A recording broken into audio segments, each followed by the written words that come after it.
Diabetes রোগীদের একটা রোগ সম্পর্কে খুব জানা থাকা দরকার, সেটা হচ্ছে সেলুলাইটিস। সেলুলাইটিস হচ্ছে আমাদের স্কিন বা আমাদের যে চামড়া থাকে সেখানে যদি কোনো কারণে আমাদের কখনো চুলকায়, ইরিটেশন হয়, আঘাত লাগে, তাহলে সেক্ষেত্রে অনেক সময় বিশেষ করে পায়ে হয় এটা, এবং সেখানে ইনফেকশন হয়ে যেতে পারে।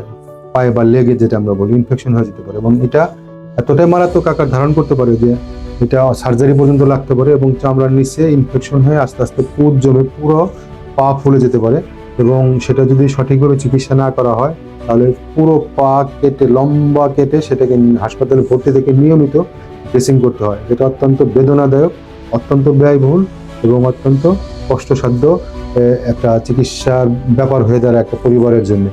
সেই কারণে কখনো যদি এরকম অবস্থার সৃষ্টি হয় তাহলে অবশ্যই, যখনই দেখবেন কোথাও চুলকানোর পরে সেখানে ইনফ্লামেশন হয়েছে কোনো ডায়াবেটিস রোগী এবং সেখানে আস্তে আস্তে ফুলে যাচ্ছে, তাহলে দ্রুত আপনার চিকিৎসকের শরণাপন্ন হবেন।